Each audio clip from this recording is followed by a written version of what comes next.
That means we're... Yeah. I know, I just had a complete mental blank. My brain was just like... Hi, everyone.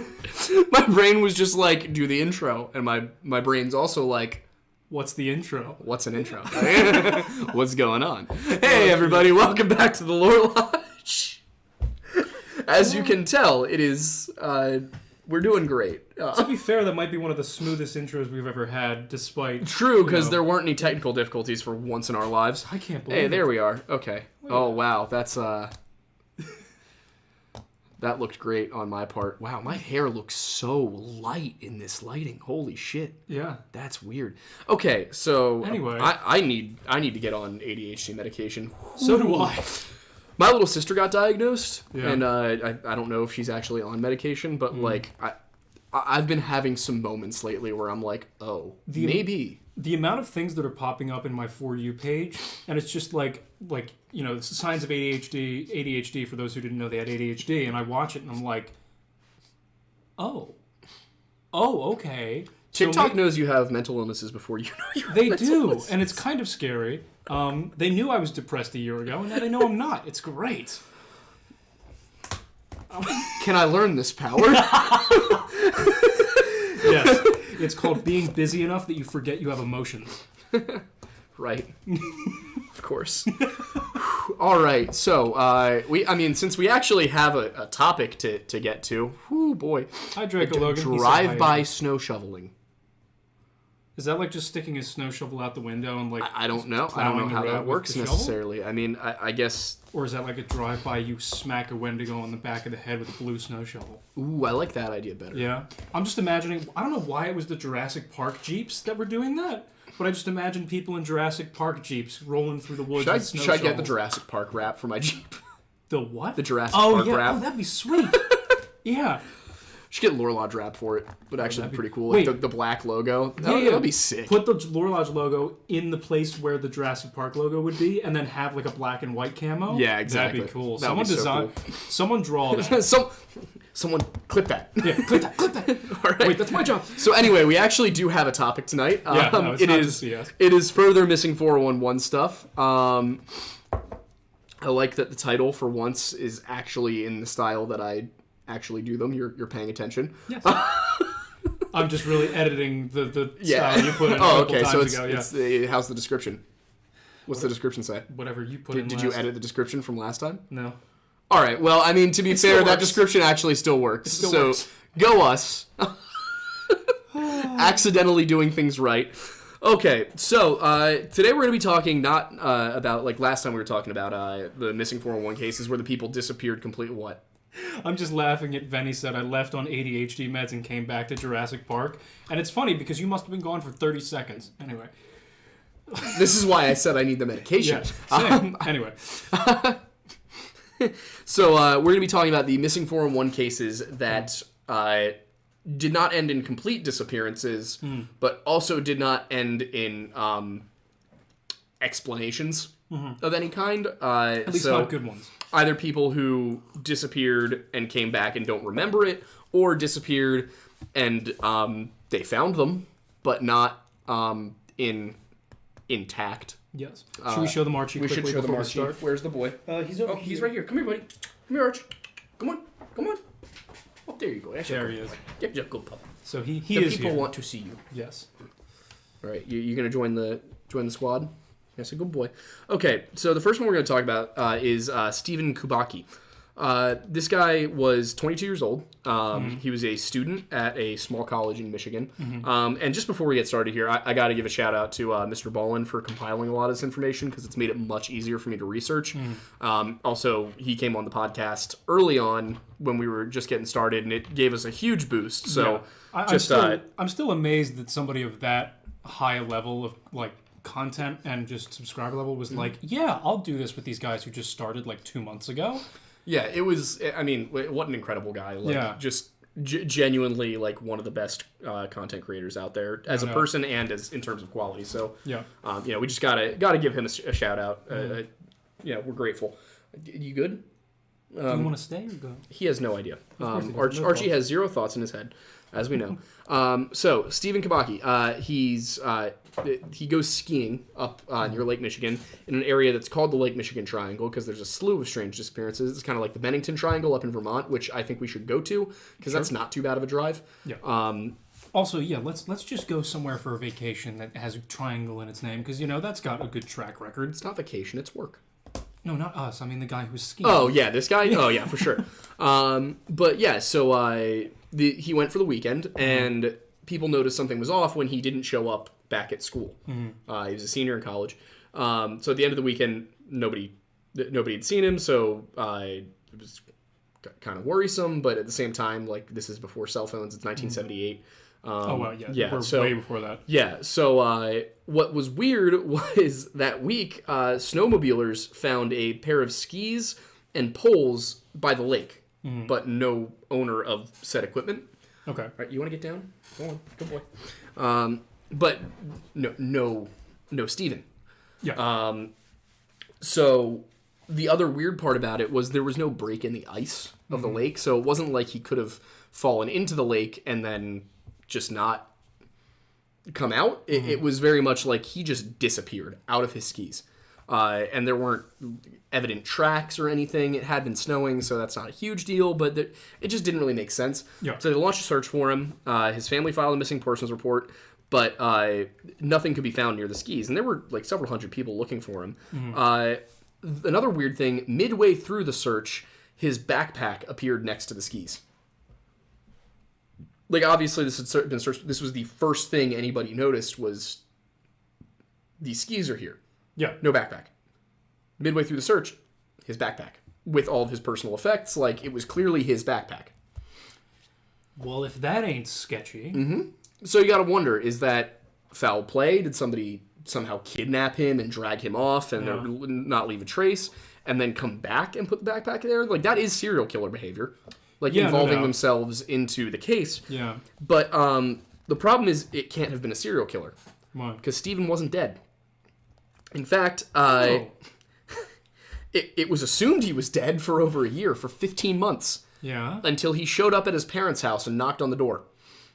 15 months later, wearing different clothes, carrying a backpack that had various tchotchke from San Francisco, from Michigan, from Wisconsin, all over the country.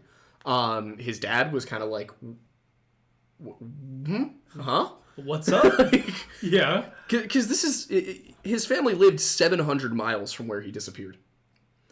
Okay. And can you cross 700 miles on foot in 15 months? Yes, absolutely. Yeah. Totally possible. I'm sure you can do it in less, but yeah. Yeah, you probably could. I mean, people can feasibly walk like 20 miles a day. Yeah. So, I mean, in 500 days, like, you can cover that. But, so, of course, his parents were like, well, where were you? Like, yeah, so you could feasibly cover that in a month. Yeah. And his parents were like, where are you? We're like, what happened? And he said he woke up in a field near his aunt's house, about 40 miles away. And all he could recall before waking up in that field was he said he felt like he'd been doing a lot of running. He had a participant medal from a marathon in, I believe, Wisconsin in his backpack. And he doesn't remember doing it. Complete amnesia. Does not remember being a marathon runner for 15 months. And so, like,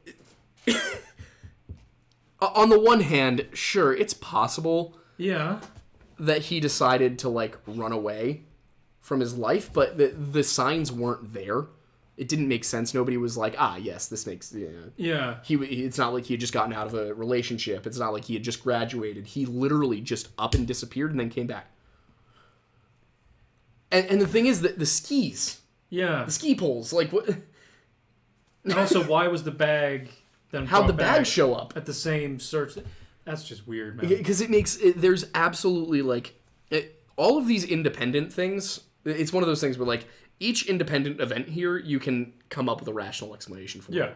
But when you tie it all together, there's absolutely no reasonable explanation for what happened to this guy. Did he or anybody else ever go back to the places in which he supposedly ran and like see if anybody knew him? To my understanding, that did not happen. Okay. Just because his family was kind of like, well, he's back.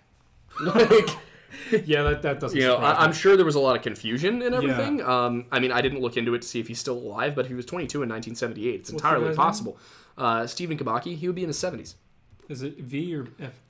Steven, S-T-E-V-E-N, Kubaki, K-U-B-A-K-I. I guess I spelled it wrong, but yeah. The quantum biography of Stephen Kubaki, like, it's just... I mean, that's from, what? 2021. I'm just curious if it says he's still alive. Yeah, so see there, it's the only clue was 200. Scroll up a little bit. Only clue was 200-yard trail of footprints in the snow, leading past the edge of the lake, which ended abruptly, leading investigators to believe he had fallen through the ice. But he didn't. That is so weird. Mr. 700, no memory of what happens to the... So yeah, that's interesting. And it makes me curious about diving deeper into the Lake Michigan Triangle. I think we're just going to have to visit some triangles. I think so. If you would like to support our visiting triangles, subscribe to us on Patreon. And then maybe we can go find all the triangles. Do you want to sail into the Bermuda Triangle? I will sail into the Bermuda Triangle. Absolutely. You are welcome to do that. I will put an ad on ZipRecruiter for a new technical producer. So imagine live streaming sailing around the Bermuda Triangle. And then abruptly cool. Not. Yeah. If the signal ends, then you'll get to see firsthand. Like it just ended. That'd be wild. Yeah, but this is one of those cases where like I don't believe in aliens, but well, here's the question: do you believe that there's possibly life in the universe elsewhere, or do you just not believe? Like, do you believe? Oh, I've been over this in some podcasts of other people's. Yeah. My take on aliens is spicy. I'm curious. There's not space aliens. There's interdimensional aliens. So like. Interdimensional or so like different? Or I should put it this way: we have not contacted space aliens. Correct. I would agree with that. I do believe there's a possibility that we have been in contact with interdimensional beings, because as scientists are now starting to suggest, there is the possibility of multiple dimensions. The idea that like there's a dimension where time moves backwards. So I don't totally understand how that makes any sense. Yeah. So for you, Indiana Jones 4 is a good movie. Yes. Okay, just conceptually. Yeah. Yeah, but what about the thoughts of maybe not necessarily intelligent life per se, but just the fact that, like, also there's another story in here that has cool. to do with that, by the way. But just real quick, like organisms on other planets. Oh, totally possible. Yeah, I would agree. But also, until we find it, I think there's some. Until we find definitive evidence of life on other planets, I gotta chalk up the creationists. They get a point because fair. Until science can be like, we found life on another planet, the argument that, like, abiogenesis is, no. I don't buy it. I like to think... I'm not saying I know how life came to be, I just don't buy that one. I like to think of it in this term, or in the idea of, you know how you can place city skylines and build a city? Yeah. What if people are doing that, but with planets, or even, like, universes? And I say people as in, like, beings. That'd be kind of wild. You were here for the conversation where Wendigoon and I were like, all the simulation theory people are like rapidly approaching creationism. Religion? Yeah. So the whole simulation idea is just like... Simulation theory is religion without God. Yeah. Well, not even that. It's religion without like the spirituality or even just the moral compass necessarily. It's the struck. It's funny because it's like the part of religion people don't like. Yeah. Like the science side of things where they're like, well, you can't prove religion because da-da-da-da, and they're like, we live in a simulation. Okay, if there's a simulation, somebody created the simulation. Like, now you've just taken out, like, I understand you've taken out all the social aspects of it, but like we're coming full circle on the science aspect. You went one step forward and two steps back and didn't even realize it. It's like, I don't know what's worse, the idea of like a angry, wrathful God existing, or the idea that all of us are some like second-year comp sci students' school project. To be honest, that would be hilarious, but that's also scarier because one wrong line of code and we're gone. Well, I mean, maybe there was one wrong line of code back in like 2012, and now that's why we're here. Or like 2016 when somebody let that kid into Harambe's pit. Exactly. R.I.P.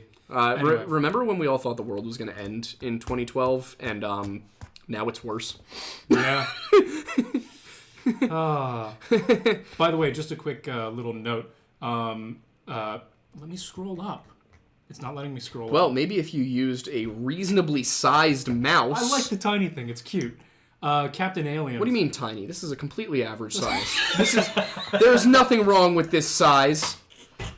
It's about the function and the capabilities with it. So why are you insulting it?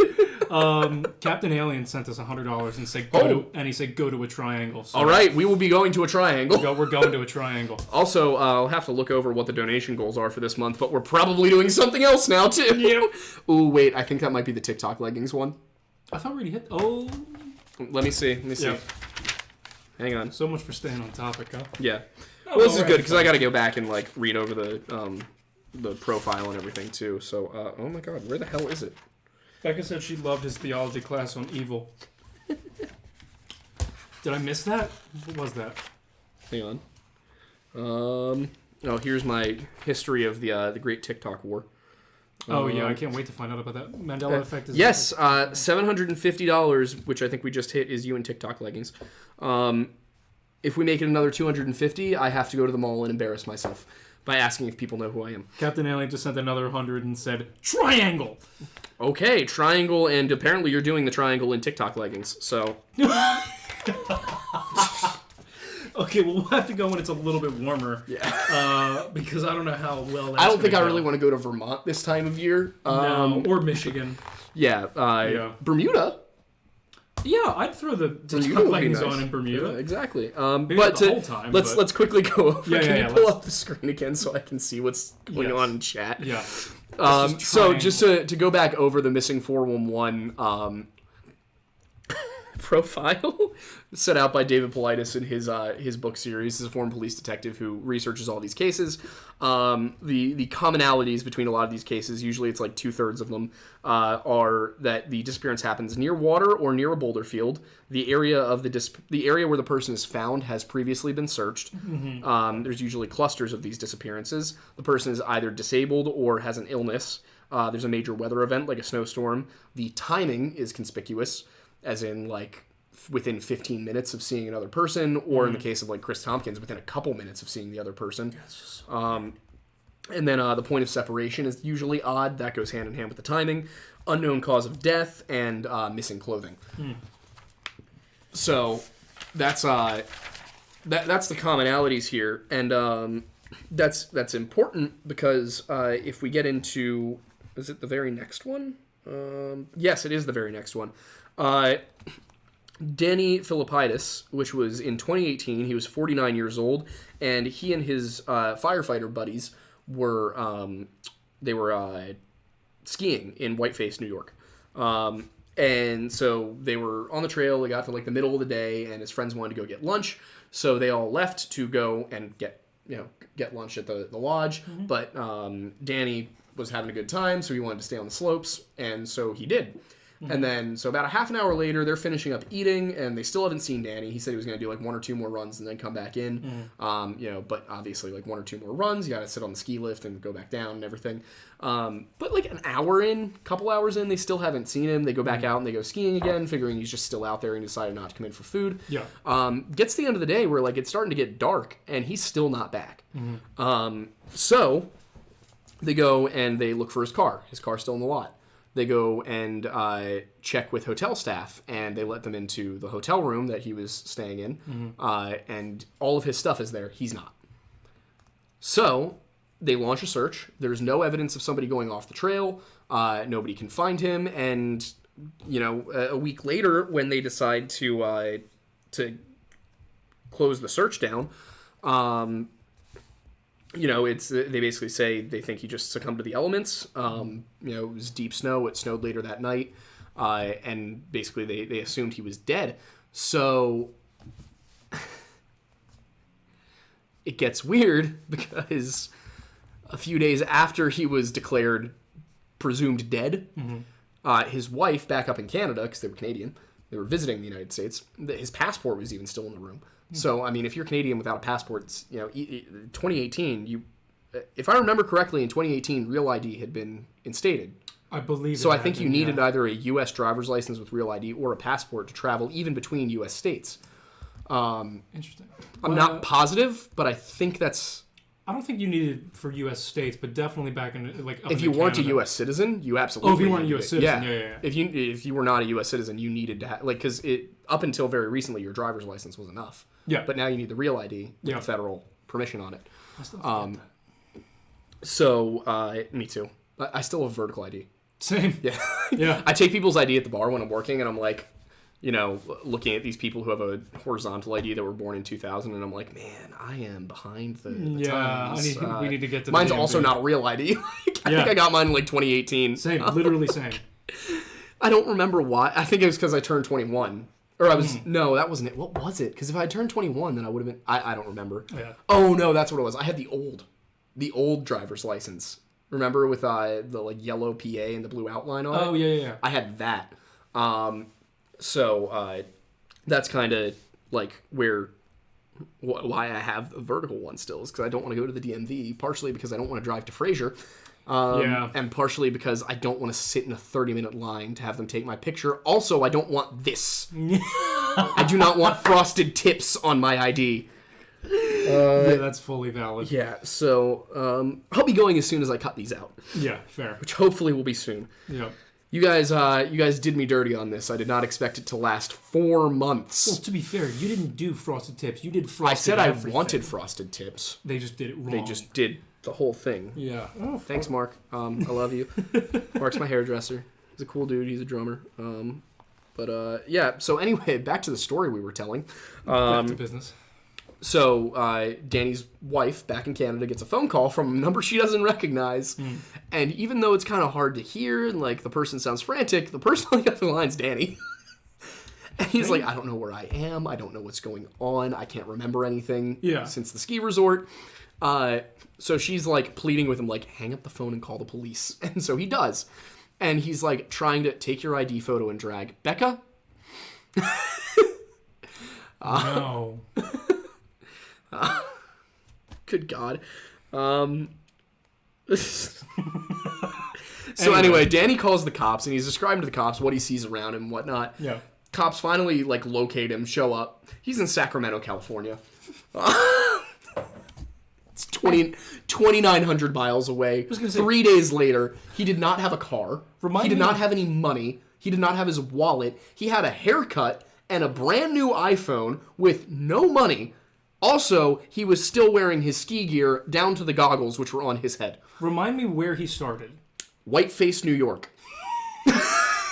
How do you get from there I there? I do not know. A little up higher.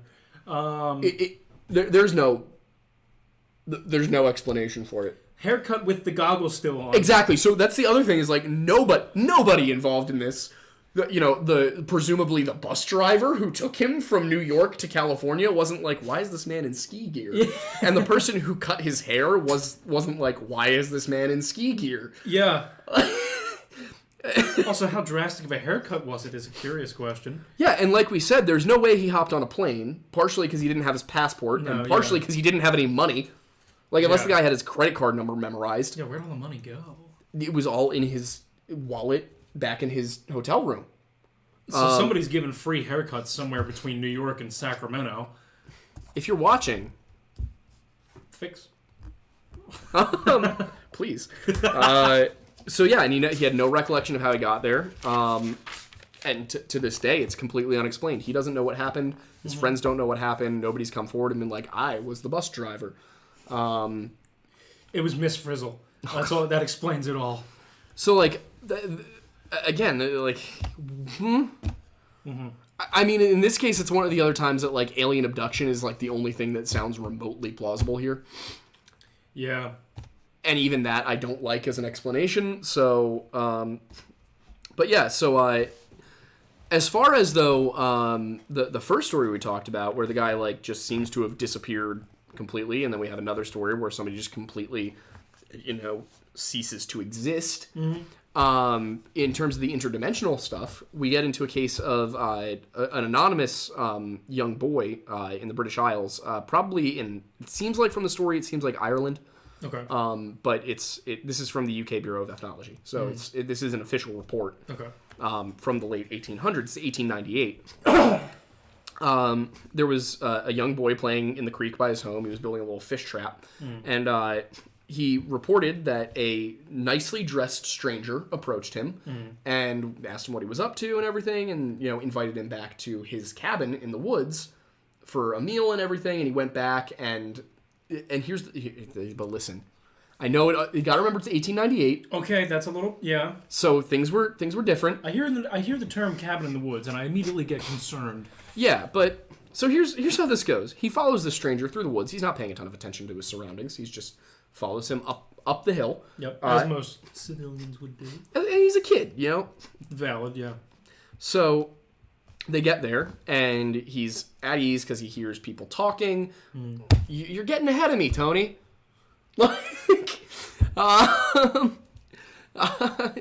He gets up the hill, and he hears children, laughing and playing and everything. Was the skeleton milkman I got in the mail supposed to be a Wendigo milkman? I'm assuming you're a Patreon subscriber. Yes, then the answer and that is you yes. just got whatever is it? It's probably the mug. Yes is the answer. The answer is yes. Yeah. If it came and it's not it's not high quality, please let us know. Let us know. Yeah. Shoot us an email at thelorelodge@gmail.com with to be fair, with a picture of it, because then we can get in touch with Patreon if there was an issue with it. But that's generally, at least based off of the design that Norman did. That's what a Wendigo generally. Oh yeah, should look I like. gave our graphics guy very specific instructions. There's no antlers, there's no deer face. That's when you did the initial description back in June of the emaciated and the desiccated skin and all that. I was going straight from an Ojibwa source. Yeah, that depiction is what one should look like. Yes, the antlers version is seems to have appeared in the early 1900s as part of European settlers basically taking it and trying to make it more terrifying and more not exotic necessarily, but more like they were trying to up the scare factor by increasing the amount of Native American involved in it, increasing the amount of non-relatable, more inhuman kind of thing like that, more wild. Yeah, I don't know. I mean, as long as they're high quality, I hope you enjoy them. For those that might be confused about that question that I was just asking, if you are subbed to the Patreon for 3 months, at certain tiers there are little special prizes you can get. If you're subbed for 3 months, I think at the $10 tier you get a mug.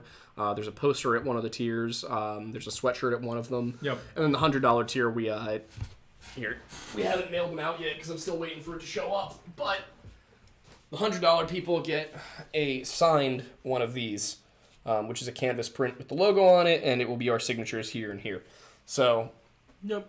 So we're waiting to get them so we can sign them. Yeah, we got one of those that needs to go out. So once we have those. I like that. It's a cool one. I kind of want to sign one. That'd be cool. We can sign that one. I guess we could. Yeah, technically. Those come in 2 sizes on thelorelodge.shop if you want one for yourself.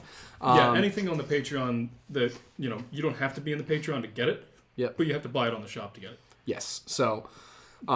Those aren't too expensive either. I think they're like $25. That's not bad at all. If you have it mailed to us, then we'll sign it for you. Yeah. But I have to start the PO box. Becca has texted me every day to remind me of that. Really? Yes. Well done, Becca. So anyway, and Iz's reminders as yes, young boy follows this strange man up into a cabin in the woods. Obviously, a horror story waiting to happen. But. Yeah, it's supposed to be creepy. One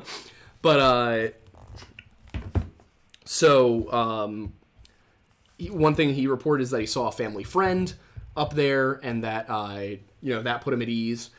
And he had a meal with them, and he went to take a nap afterwards because he was feeling kind of tired. And then he woke up the next morning. He was freaking out because he was like, "Oh my God, where, what, I didn't tell my parents I was going anywhere. Like, nobody knows I'm here. Apparently, you know, he requested that the stranger who he had followed take him back to the creek so he could go home. And the stranger said he could only take him part of the way. So they walk down the mountain. It's this nice scenic route, and there's at one point an orchard on his one side and a cornfield on his other side. Gets down there, and the guy says, "This is as far as I can take you."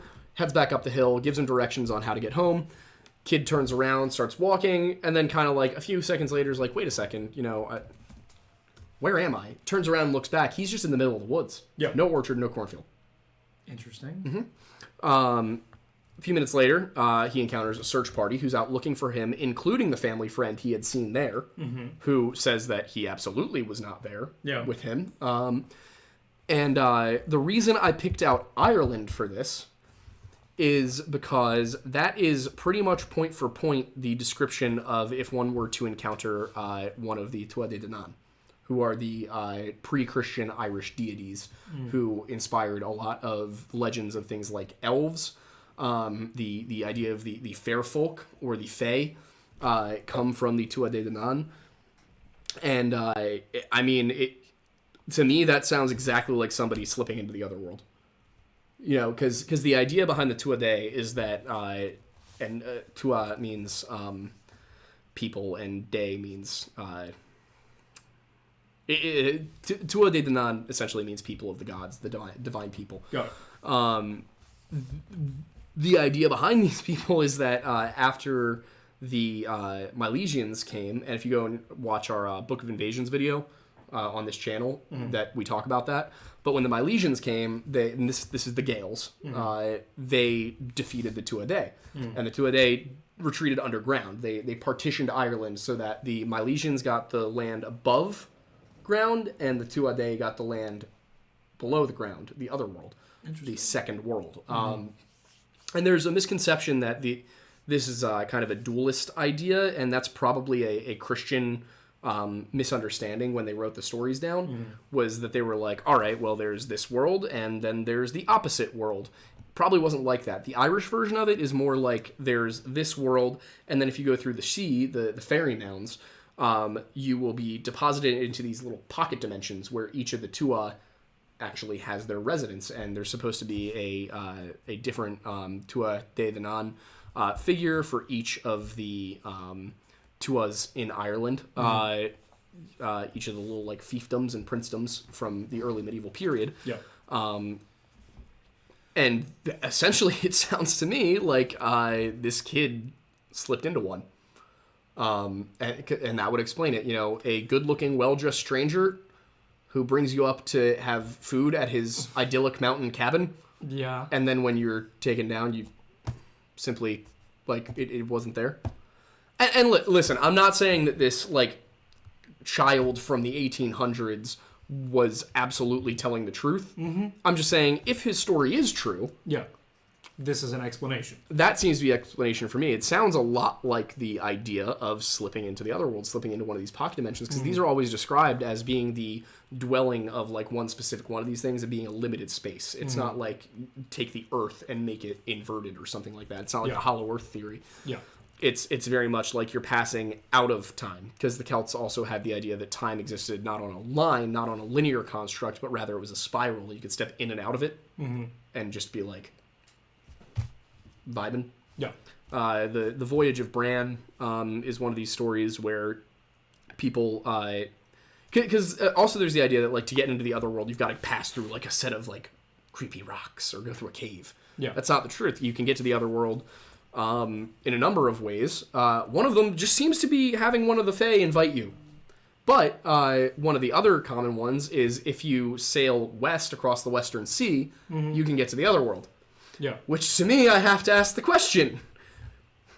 Were the Irish aware of North America? Because it totally could be that they just didn't, like, realize there actually was something across the Western Sea, and they assumed that anyone who traveled across the Western Sea, the reason they didn't come back was because they ended up in the other world. But it also could so easily be. Or the Irish were just goated, and they knew about it and didn't tell anybody. Yeah. Now I want to make it abundantly clear.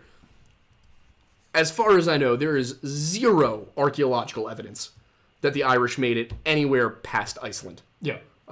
They could have been talking about Iceland. Yeah, they could have been talking about Iceland. I mean, it's very specifically the land of youth, the land of plenty. I'm trying to remember what the third one was. I can't remember it off the top of my head. But point is, we do know that there were Irish monks living in Iceland on and off. Okay. From probably about the 600s. And then the Norse colonized it in the 800s and brought so many Irish slaves to Iceland that Icelanders are more Irish than they are Nordic. Yeah. Which is not... It's not funny, but it's a little funny. Yeah. It's a smidge. Also, really quickly, before we go to the next story, two things are being requested from chat. Number one, they want an update on the donation goals as of right now. So whatever the last goal was, add 270 or 257 to it, because that's what we've gotten this evening so far. I don't know what the one prior to tonight... I don't know exactly what number we were at. I know we were over 600. Okay. So we're definitely past me and TikTok leggings doing like a video on TikTok or something. What's the 1,000 goal? The $1,000 goal is I go to the King of Prussia Mall, which is the largest mall in the country by number of retail stores. And I approach random people and ask them if they know who I am. Yeah. For the sole reason that I will have the soul-crushing realization that I'm not nearly as famous as I believe I am. So here's the issue. So there are multiple people now in chat that are demanding that we both go to the mall in drag. Why do you guys always want us to be in drag? I don't understand it, but here's the thing. Is right. We'll do it. But the number is not in the realm of possibility for you. You got to remember, the whole us going out in public in these ridiculous outfits thing that... Also another thing to remember, even though my number's usually higher, I'm also the safe one because he's the famous one. This is valid. I don't even have 1,000 followers on TikTok. I just kind of exist in my own little bubble, whereas he runs the risk of people knowing who he is. Yeah. I also, I don't know if people realize this, and it's something I wanted to talk about at some point, but maybe not tonight, but TikTok and YouTube don't pay as well as people think they do. No. God, no. So I actually work I work security at a bar on Friday nights, and I do DoorDash, and I've been applying left and right for like 9 to 5, like digital strategy, digital marketing jobs, because that's what I did before this. Because as those who have been following us for a long time know, originally I was going to grad school. Yes. And then this started to take off, and COVID got worse, and I was like, all right, I'm just going to stay here. Yeah. But yeah, so like, my point in saying that is like, I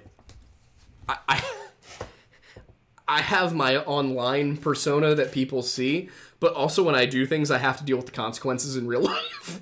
Especially if it's something like wearing drag at the mall in the town I grew up in. Yeah.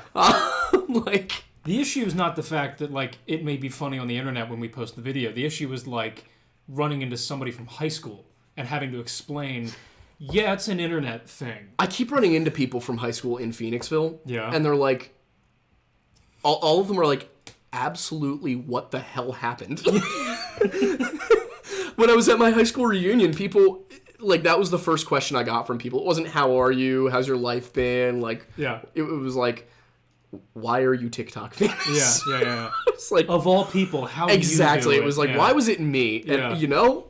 But let's be fair, like... It's a valid question. But it makes sense. Because if anybody... Of all the people we know, it just makes sense that it would have been you. I agree with Analog Static. If it's not over 10 grand, we're not doing drag.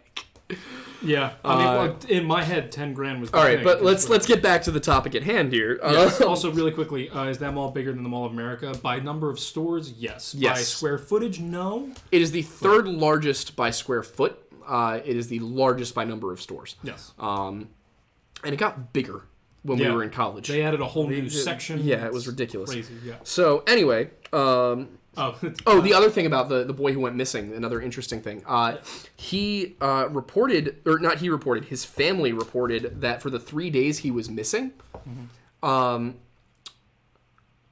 they were hearing rhythmic drumming from deep in the woods.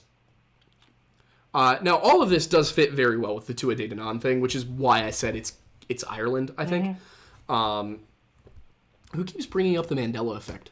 I don't know. The McNuckles saying Mandela effect is an effect of time-traveling skinwalker Wendigo. I know it's far-fetched, but I think about it and explains why they can't be seen a lot and they keep moving. No, that's actually that's the thing that we've posited on this show a number of times, is that the whole thing with skinwalkers and Wendigos and Nephilim and elves and all of these different but similar enough traditions from all over the world, the reason that they're so hard to find is that they seem to slip between dimensions. In the folklore, that seems to be the connecting piece here. So I think that's fascinating, and that's something that I love to talk about. Yeah. Also, real quick, considering it was a super chat, thoughts on Captain Alien's suggestion for Jack Sparrow in the mall instead of Drag? The only issue there is that putting together a reasonable Jack Sparrow costume would cost more money than we've actually been receiving for this. Yeah. So around Halloween, when there's Halloween costumes that we could easily buy. Yeah. But yeah, so the next one on this list, because I want to get to there's a certain one I want to get to. All right, let's. Robert Winters, 1969, 78 years old, at Sparks Lake in Oregon. He was on a hunting trip with his family. You're gonna recognize. Oh, God. You're gonna recognize a lot of similarities between this one and a case we talk about a lot. Okay. On a hunting trip at a familiar campsite. It was October 8th. They had been there for a couple of days, and a snowstorm was forecasted. So they hunted the day of, but the plan was we're going to hunt until it looks like it's about to snow, and then we'll head in. We'll head home. Because it's 1969. It's not like today where you can really super, super accurately figure out when it's going to start snowing. And they all agreed that they were going to stay at the elevation they were at, because going up when a snowstorm's coming is a bad idea. They were experienced hunters. They knew this. So they go hunting for the day, and they all kind of split up a little bit. He was not back by dark. So when it was supposed to start snowing, Robert was not back. And he's out hunting with his 3 sons. If this sounds familiar, it's because it is point for point very similar to the Tom Messick case from 2015. We said drag around 5,000. Not 500. Add one more zero in that. I said that I would put the maid costume back on for 1,000, I think. When did you say that? It was last month. It was a donation goal that didn't get hit. Got it. Which is fine. But, oh my God, Malk. Malk? Just drink the damn milk, man. What is that from? Oh, I've got to show you this again. Apparently. I actually was just thinking about inviting Milo on again soon. Yeah. So, yes, I definitely would like to have him back on to actually talk about the stuff we were supposed to talk about instead of the whole millennial thing which happened. Jive, I do see you. Don't worry. But, yeah, so Robert's missing. He's gone. His kids call the sheriff. They launch a huge search, including helicopters and mounted cops and everything. They're looking for this guy. Yeah. Now, as they're searching, 18 inches of snow fell, which is a whole hell of a lot of snow. So, the helicopters did spot something. They found no trace of Robert. But the helicopters did spot something, and that was 2,000 feet higher on the mountain. Okay. They found tracks. But they were like, all right, there's no way. Yeah. First of all, because there's no way he climbed 2,000 feet, because we're not just walking 2,000 feet in a straight line. Yeah. Getting 2,000 feet up a mountain is a task. Yes. It's going to take you an entire day in and of itself. Yes. So, 2,000 feet above where they had been hunting, they found a series of tracks, and they were like, all right, well, that can't be him. So they didn't even consider it. But at the same time, they did not find Robert. So after 5 days, they terminated the search just because weather conditions were too bad. Yeah. And they essentially figured there's no way that a 78-year-old man survived for a week in the snow, alone. It's not possible. Yeah. So 9 months later, another hiker who was he was a doctor. He was off just on vacation in this area. Was hiking at the elevation where the tracks had been seen. Okay. He found a rifle, clothes, a single boot, a single glove, and a pair of glasses, all of which they were able to confirm belonged to Robert. Interesting. Yes. No remains. No sign of a struggle. And this isn't like no remains where we say there was a bone fragment. Yeah. No remains. Just nothing. No human tissue. No sign of a struggle. And then a year after that, his dentures were found. Similar location, but not exactly the same. Okay. Which means that he left all of his stuff in one spot at a separate time from when he took his dentures out. Still found no actual organic remains. Interesting. Robert was never found. So how does a 78-year-old man in the dead of winter, not dead of winter, it was October, but October on a mountain, climb 2,000 feet in the space of under 8 hours, and then disappear for 5 days, but survive long enough to, after that 5 days at some point, leave his gear, not stay by his gear, but leave his gear and go off somewhere else just to disappear, and then at some other point leave his dentures. Yeah, it's weird, man. There's, again, no rational explanation. No. And this is one of those ones where, again, it's like, you've got to start looking at the supernatural explanations. Because it defies all logic. Yeah. The amount of mental gymnastics you'd have to do to find something normal, or even within the realm of normality, is too much to rule out the possibility of the abnormal. Exactly. The unnatural. And I think these specific cases are all ones, the ones where the person, disappears completely are the ones where I'm like, all right, there's dimensional rifts or something. And here's the thing, is, I'm not going to say never, but at this moment, with the scientific discoveries we've made, I'm not going to say that there is a 100% chance that these people are slipping into dimensional rifts. I'm just saying that at a certain point, you gotta wonder. And I think science is kind of getting... There are people, for example, at CERN, who are, open to these possibilities of other dimensions. And I think that that's important. I think that's very good work that people need to be doing, is seeing, Also, if the people working at CERN are the ones doing this, or saying this, it's time to listen. Exactly. To get into the next one, really quickly before we hop into that, just to address some of the things in chat. Jive, I know you've been asking about it for 10 minutes now. Next stream I could probably do is Thursday, because I've got a very busy work week. I'm going to be traveling tomorrow and Wednesday. Also, Aiden and I will do some form of stream together at some point. I still need to download that game that you guys have been playing, just because I've been hesitating spending the $40 to get it. And then somebody said call the Winchesters, oh wait, and I just wanted to address the fact that even back when this was just starting, I think it's entertaining that that's just kind of what we've become. I mean, I'm getting the Sam hair now unintentionally, but the funny thing is we are both weird blends of each character, and I think that's fun. And you guys decide. I want to be Garth.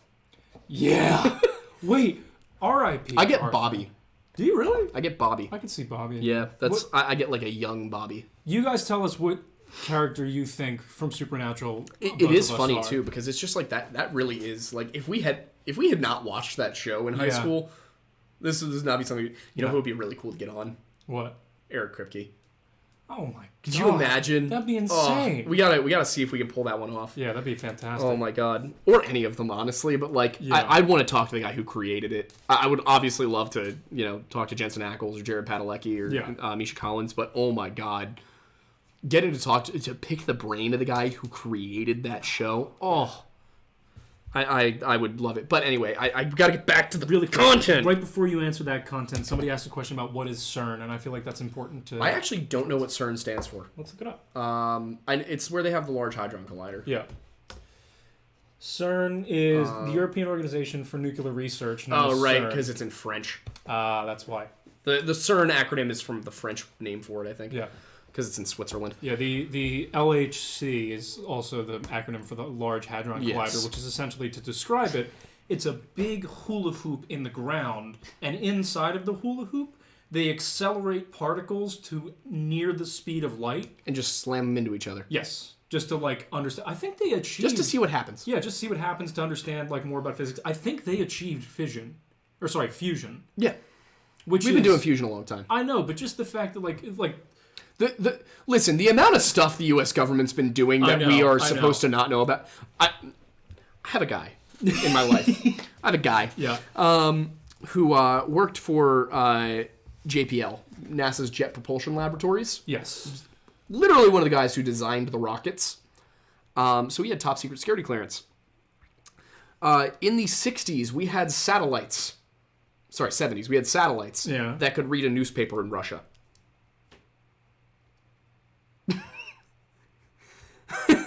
Like you see like the movies where like the CIA will like zoom in and then zoom in again and then zoom, and it's like on somebody's face and you're like that's insane. Yeah. Nope, that's real.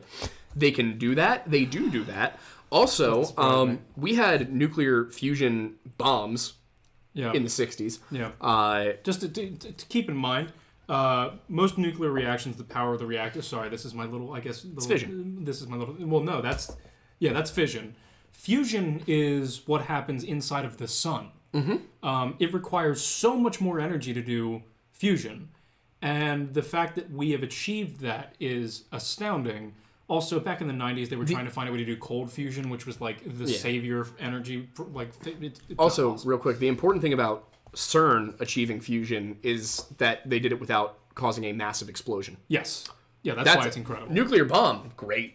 Fusion's great. And to answer your question, Captain Allen, I do believe that they found the Higgs boson at CERN. I think you're right on that. I'm not 100%. I think so. Yeah, but that sounds right. Also, somebody did $50 and said, Aw. buy the game. Oh, thanks.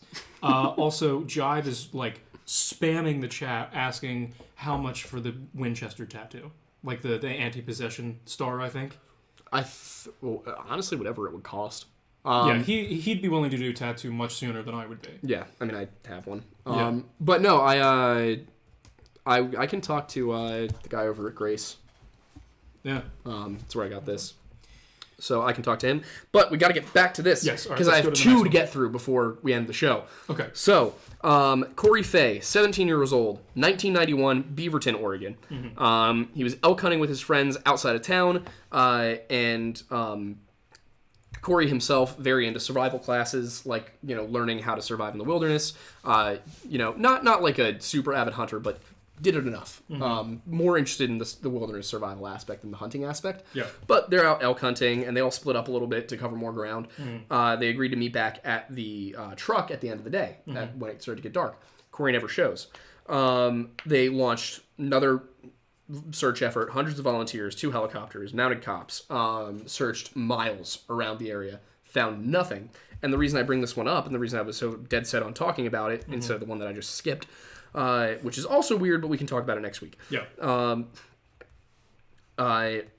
In spite of all of this, they never found him. Yeah. A year later, in 1992, 2 other hunters found Corey's gear. They found it 10 miles away. Mm-hmm. And all they found of him were bone fragments and a single tooth. Why is this interesting? A, also Oregon. B, he was 3,000 feet higher than he was when they started. And in order for him to get 10 miles and 3,000 feet up, he would have had to walk in an area where the snow was up to his waist for over half the time. It's not possible. No. One of the theories was that a large predator had dragged him off, but the problem with that is that they found his gear all neatly put together, as if he had put it there. Yes, because bears are so well known. And this for being happens. so This neat. happens in so many of these cases. Yeah. Where the person's gear is just there and they aren't. And also, if you're lost on a mountain, you don't go up. Generally not. No. Like if you're like in the tree line, you can see a spot where the tree line is clear, and you could maybe like orient yourself that way. up, but that's like the only case in which you do it. Yeah. You don't go up to survive. You go down. Yeah. Because you have a better chance of actually surviving the elements on the ground. Then it's about starvation. Yeah. You go up there, it's exposure. Yeah, you go up for a visual, you go down to get out. Exactly. Based off of that visual.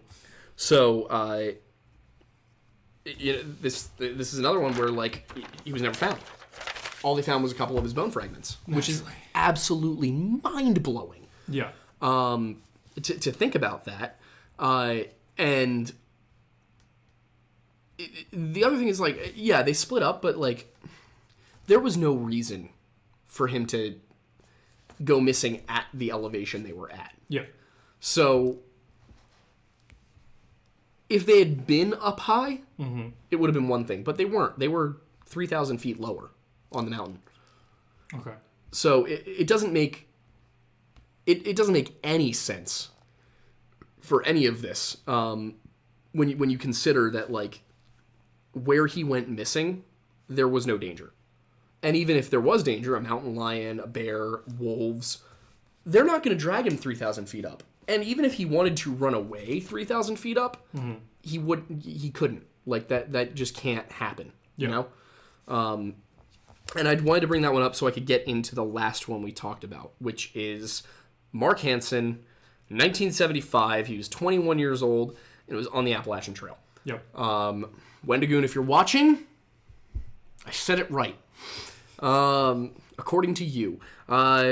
You have changed his life forever. You really have. And he's not going to let you forget it. No, I will not. So, Mark was with his friends John and Ben.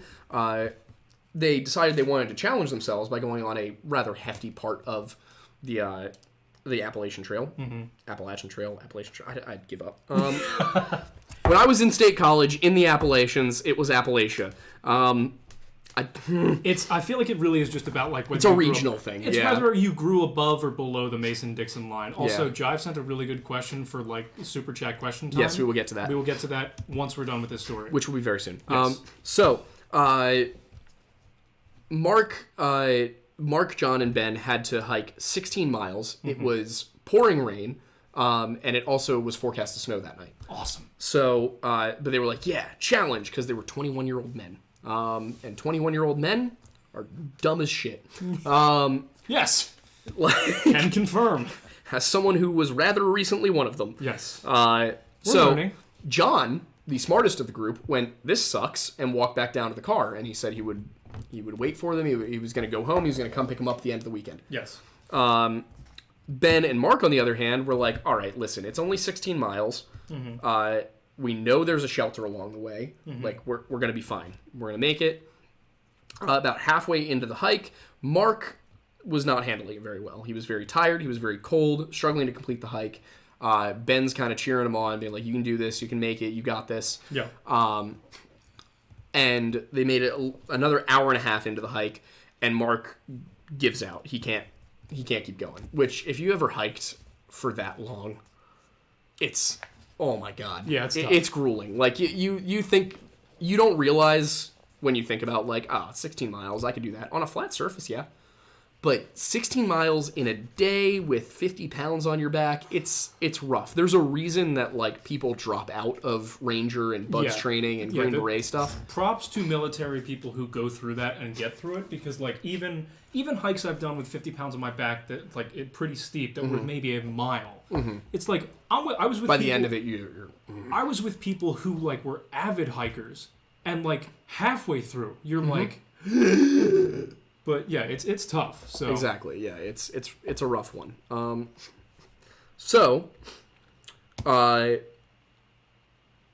Mark just sits down in the middle of the trail. It's starting to get dark. He's like, I'm out. I'm done. I'm sleeping here. Meanwhile, because I don't know if you mentioned this, but the rain had turned to snow. Yeah, it was snowing. And it was just it was getting dark. It was miserable, it was but totally dark. Yeah. But it's a well-worn trail. You can tell where the trail is. That's an important detail. It's just cold and brutal conditions, and it's like it's understandable that somebody would get to a point where it's like, let's just not. Like, I'm done. And they knew there was a shelter up ahead, but he just gave out. And the thing is, like, if you've ever been on a long hiking trip, like, you can kind of understand. Like, obviously, that's not ideal. It's not a good idea, but there's a certain point at which you just got to recoup. You just got to rest. You can't keep going. Yeah.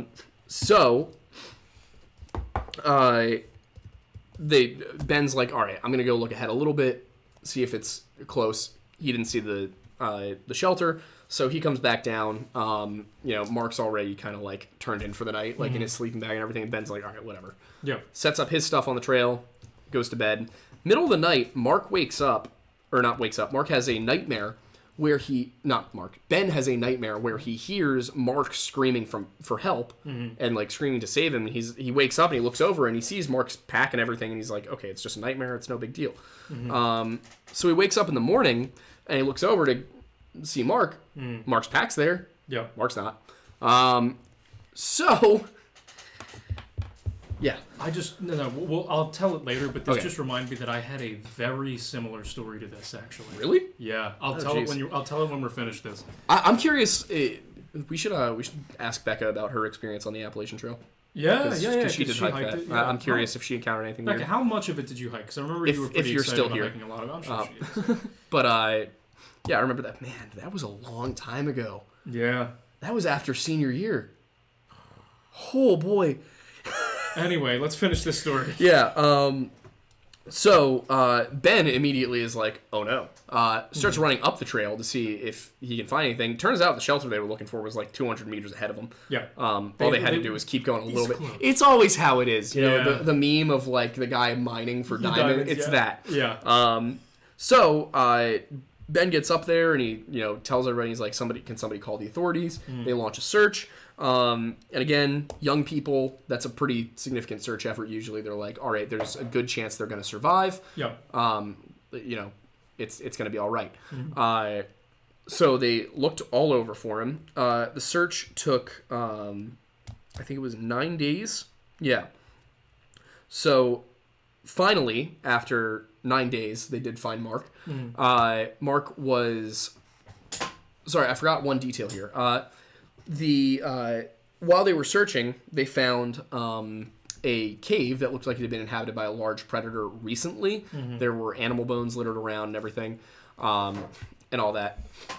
And so they were like, all right, well, maybe whatever was living here got him. It could have been a bear.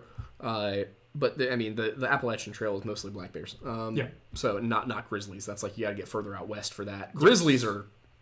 If you see a grizzly, run. Yeah. That's grizzly. Your only option is run and hope. Yeah. For those who are unaware, black bears generally are far more afraid of us than we are of them. And so like the big thing is just, the only issue you might have is if it doesn't know you're around and it stumbles upon you and gets freaked out. Like that might be an issue. But as long as you go into black bear area, and it's like, obviously if you're not hunting, so you're capable of doing this, but like make a little bit of noise and just like let any animals that are in the area know that you're there.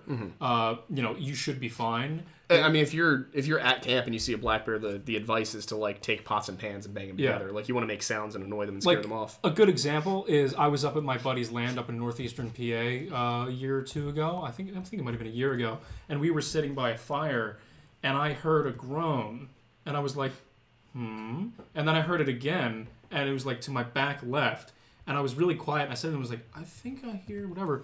So we get up out of the chairs and we go like a couple paces over towards this dock that they have right there. And right as we step on the dock, it makes a creak. We wrote a movie that takes place here. Yes, we did. And all of a sudden, like 30 yards north, like right along the shoreline, there was a black bear that had been in the water. And it like got freaked out by us being there and like ran out of the water and off into the woods. And it was real close, but the prime thing is that it was a big black bear, and it was terrified that we were there. And that's just the way they are. It's like, it has no interest in being, attacking you or anything like that. As long as, you make yourself known and there's a bit of distance between you guys, it's just going to run. That said, female black bears with cubs... Different story. Do not make yourself big. No. Back away slowly. If you see a cub black bear, get away. It's adorable. You're going to want to pet it. They're very friendly, in fact. Yes. The black bear cubs are adorable. They are personable. They like people. Yes. The mothers do not. No. There is a reason why the term mama bear means somebody who's very protective and aggressive about their children. You know that fear that the bears have innately of humans existing? Well, imagine that coupled with the fear of anything happening to your child, and then suddenly that fear overweighs the fear of the thing that you're afraid of. Yes. So, yeah. Stay away from the bear If cubs. you see a bear cub, do not approach. But, so, anyway, they were like, all right, maybe you got dragged off by a bear. Yes. Also, hi, Mom. Sorry, Yes. people are yelling at me to say hi. I So, was going to say hi later, but I didn't want to interrupt the story, even though we've been doing it anyway. Yes. All right, go ahead. So, 9 days later, they do find him. They found his body. It was 3 miles off the trail, intact. He was sitting up against a tree with his jacket open, his boots and his gloves taken off and set gently beside him as if he had placed them there, and he was just dead. There was no sign of a struggle, no sign of injuries, just died from exposure. And the autopsy report suggested it must have been 24 to 36 hours after he went missing, which means that, very likely, whatever happened, Ben was not having a nightmare. Yeah. Ben was hearing Mark actually screaming for help.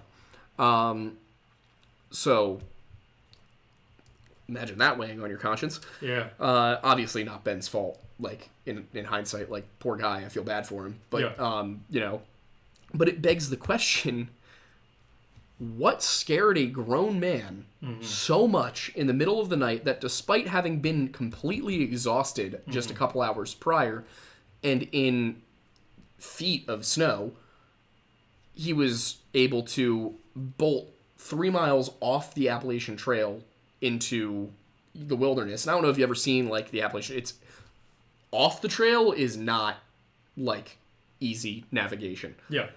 It is rocks and branches and roots, and it's uphill and downhill. It's not easy to get away. So what scared this guy so much that he ran 3 miles, collapsed against a tree, and died, but it didn't finish him off? Yeah. If you are running from a bear and a bear wants to eat you, under those circumstances, you're not winning that race. No. So, but there's also no sign that, like, he was mauled by anything. So, what did he see or hear that caused that much panic? Yeah. And that it didn't also go after Ben. Yeah. There's really no way to know. Ben is the only witness to any of this when it came to his time before Mark died. But it's just... The cases where the body is found are almost weirder. Yeah. No, absolutely. Because, for example, like the Aaron Hedges case that we talked about last week, like, obviously that was weird, but they didn't really, like, find his body just completely intact sitting against a tree. It was weird for other reasons. Yeah. But, the fact that if it was a predator, it just chose not to eat him. There's a lot of weirdness we get into, but we are already at 8:10. Really quickly, before we hop into the Super Chats, but just as a reminder, we try to answer as many questions as we can, but Super Chats get priority just because, we have to respect the fact that they're paying to get their questions answered. So if you really have a question that you want answered, feel free to Super Chat it for however much you want. There's no limit. There's no anything like that. We'll answer a question for $1. We will answer a question for $500. Correct. Or above. There's no reason you should ever feel also, obligated. I'm looking at those numbers. I think we definitely hit 1,000 for the month. So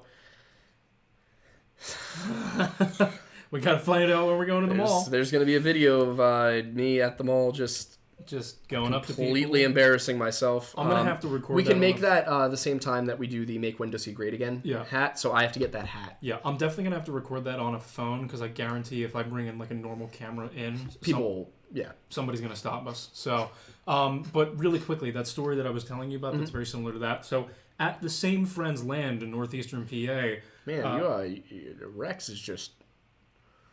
He's fine. I love it up there, but there was one night in particular. He's getting you killed. I hope not. There was one night in particular that. So what they have up there is called a yurt, and it's this like circular structure that is basically somewhere between a cabin and a tent / teepee. Real Mongolian hours. Yes, literally. I can't do the throat singing, but I love people who can. It's so cool. The Who are a cool band. They are a cool band. Not the WHO. Well, they're a cool band. They're a cool band too, but HU. Yeah. The Who. Yeah. Sorry. They have a song with the guy from Papa Roach. Do they really? Yeah. That is wild. Anyway, so this story. So we went to bed one night. There's a bunch of windows around the thing, and they are mesh windows mainly with like plastic that can come down to seal it off, and then there's also tarp that can be pulled down to cover it completely so no light gets in or anything like that. So we went to bed one night, and I think it was myself, my friend whose family owns the land, and like one or two other people. And we went to bed, and I was sleeping in a bed by this window. And I remember the dream that I had was that I was sleeping in that bed. And that's why I said it's very similar to that story. Because I was sleeping in that bed, and in the dream... Wolf Totem, that's the name of the song. Got it. In that dream, I looked out the window, and there was a figure standing there. I don't know if I ever told you this story, but there was a figure standing in that window looking at me, like directly outside of that window. And I just remember, I remember the in the dream, I can't remember if in the dream I was scared that it would happen, or the person actually came in and was trying to attack me or something like that. But I woke up, and I remember looking at the window, and there was nothing there. And I swear to God, I slept with a K-bar under my pillow for the rest of that trip. I was because it was so vivid. But the other thing that's funny about that is having never been to this land myself, but going entirely off your description of it, I wrote We Went Camping, which, again, if you are a Patreon subscriber, you can find the entire text of that on our Patreon. Yes. Also, there is a reading of it on the YouTube channel in 2 parts. But I wrote We Went Camping, and it's about a Wendigo in that area, and but hearing that story that we just went over, and then going through that, it was... I woke up the next morning not sure what actually happened and what was a dream. Mm-hmm. And to be honest with you, I'm still not totally sold that it was all just a dream.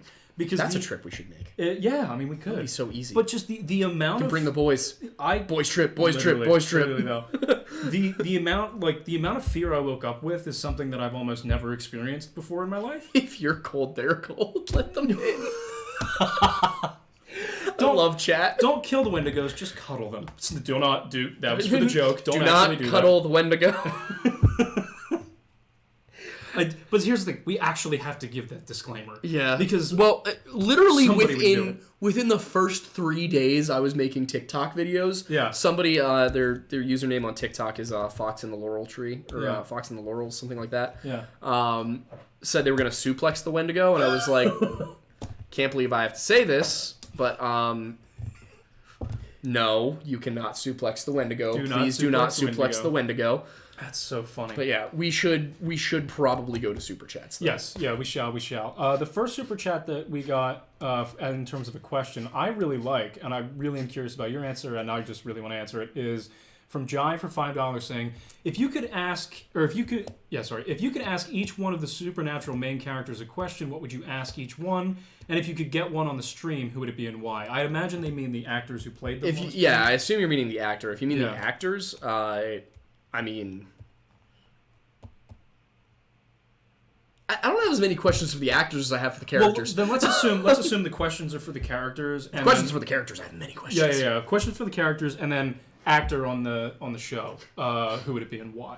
I think we both know which actor we'd want on. Jensen. Yeah. It would be Jensen Ackles. Nothing against any of the other ones, but just we've had an appreciation for Jensen ever since we got interested in the show. He's one of my favorite actors. I wrote a pilot for a TV show that I would love. Yeah. I think he would be great for it. It's the Owen Glendower one. Got it. Okay. I think he would be such a good... he'd be great He'd be so that. Good as Owen. Yeah, absolutely. Yeah. Plus, the only reason I started watching The Boys, which is a great show, was because I found out he's going to be in the next season. Mm-hmm. So he's the person we'd have on the show for sure. Just because we love him as an actor. We think he's done great work. I think... And he's also branched into directing and writing. Yeah, which I and have the music, too. About. Yeah, I would have questions about all of it. Yeah, for sure. So but as far as questions for the characters go, my question for Dean would be very straightforward. How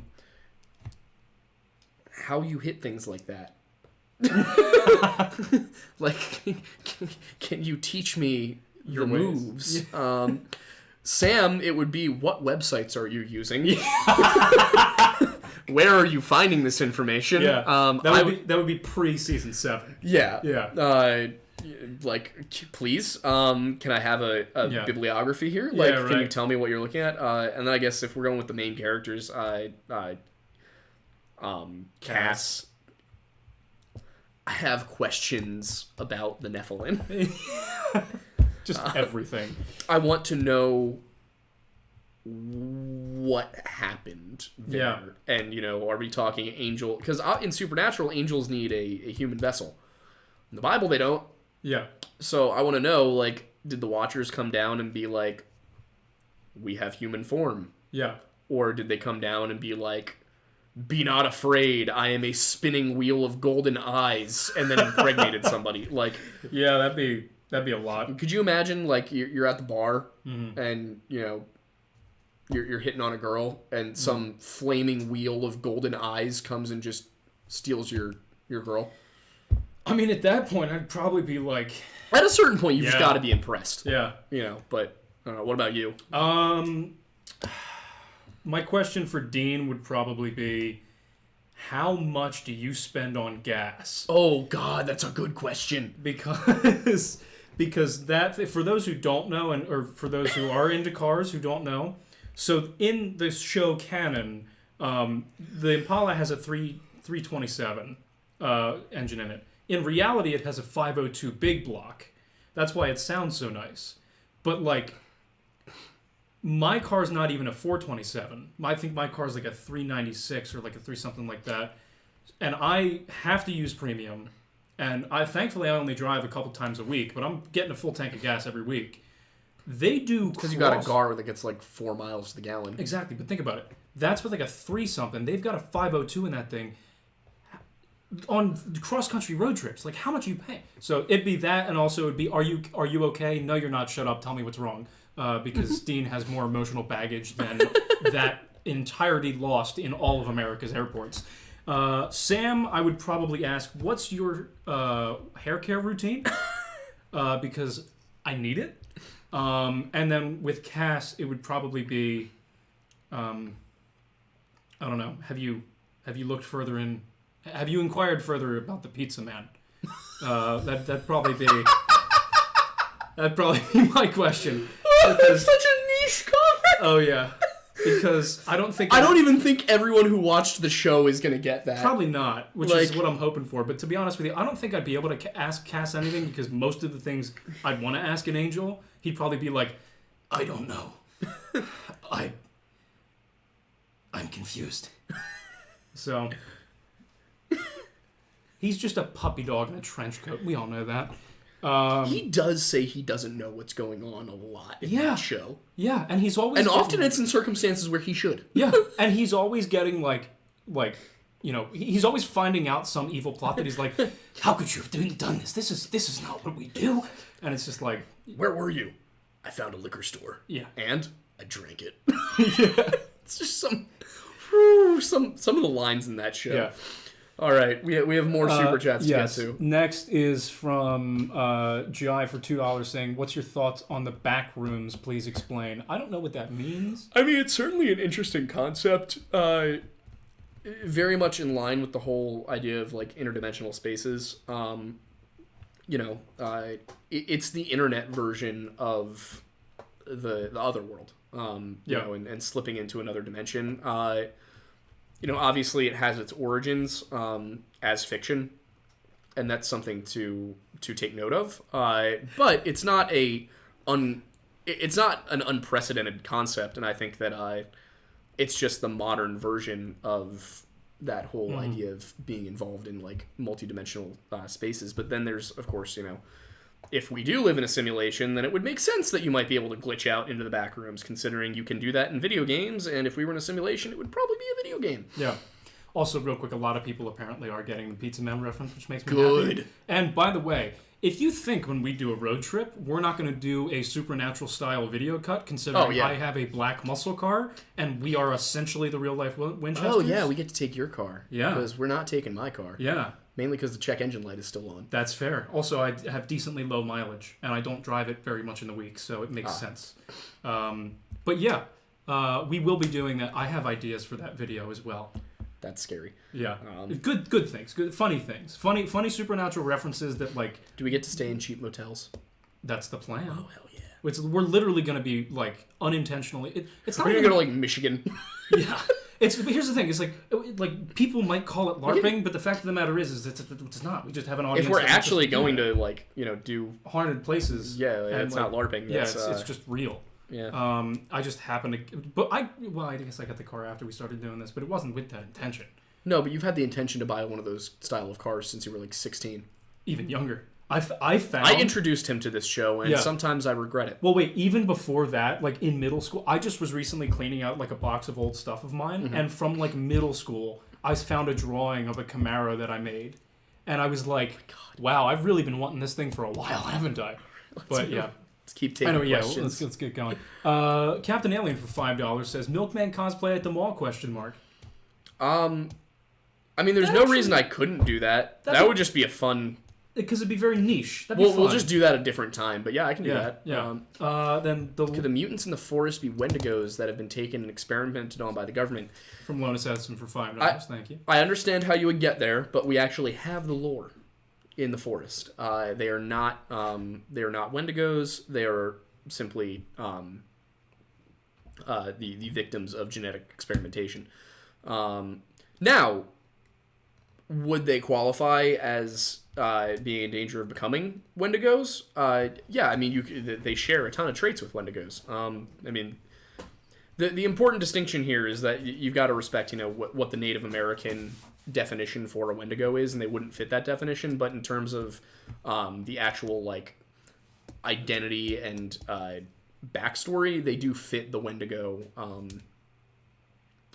mythos well enough. It's just that you've got to be very, very clear about the fact that in Algonquin legend, Wendigos come about specifically through cannibalism committed out of an act of desperation or greed, rather than just being the victims of genetic experimentation. Yes. So, similar, yes. Backstory is different enough that I think it's important to make a distinction. You've also got to remember that the Wendigo legend comes out of centuries, possibly even millennia of storytelling, whereas the forest is very deliberately a fiction work from the last 5 years. Yes. So. Also, real quick to answer a couple questions. Number 1, 2, I don't remember. I don't see where the question went, but somebody asked what kind of muscle car is it. It's a black 2010 Camaro SS, and that is what it looks like. Yes. That is my background. I even have the little Chevrolet logo from the Impala because I loved that and I thought it was classy. And then somebody said you have to get a leather jacket. And if you think I don't already have the season 1 through 5 leather jacket, you'd be mistaken. The exact leather jacket. Quite literally. And he wears it. I do.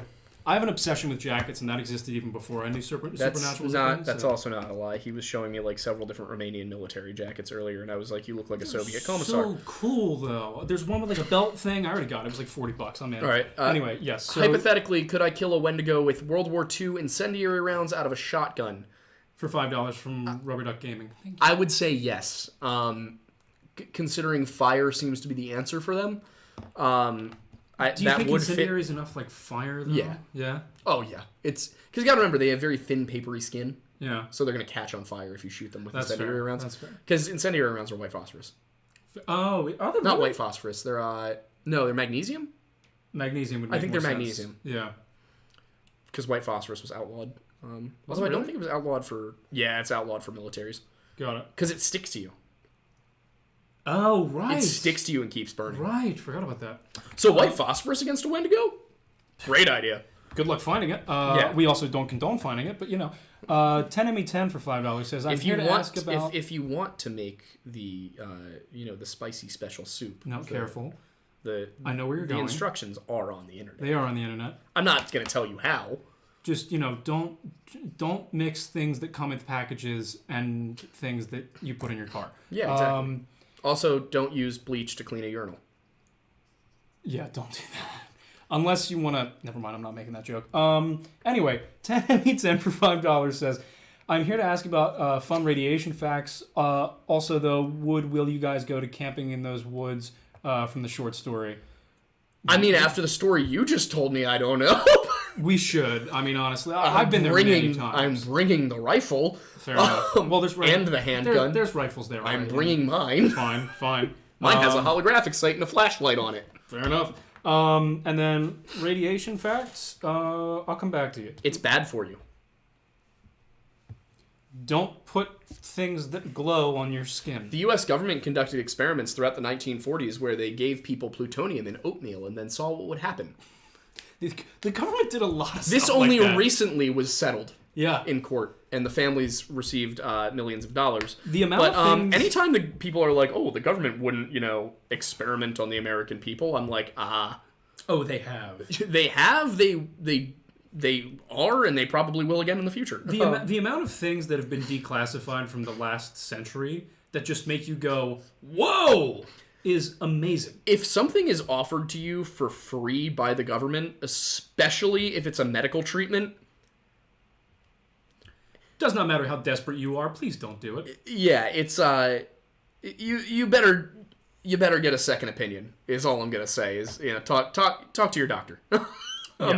Because the government doesn't tend to give things out for free unless they have a very good reason to.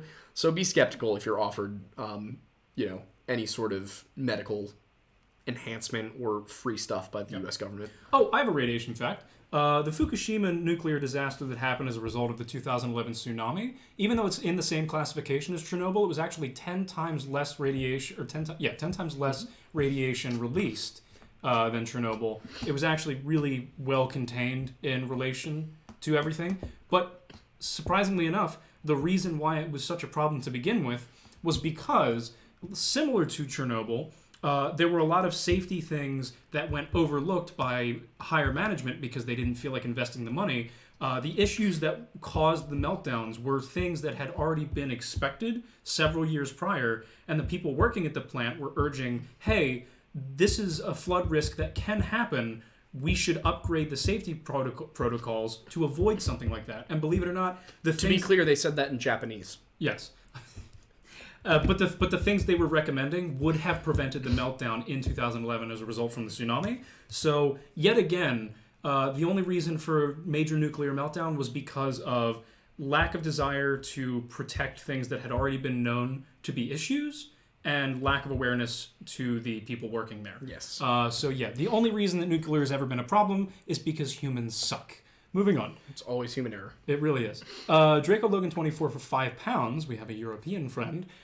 Says, check out Expeditions Rome. It's super fun. It would be great to stream Aiden M. Also, you should stream your Rome Total War playthrough.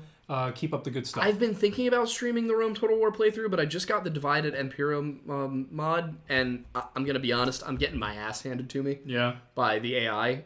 So I've got to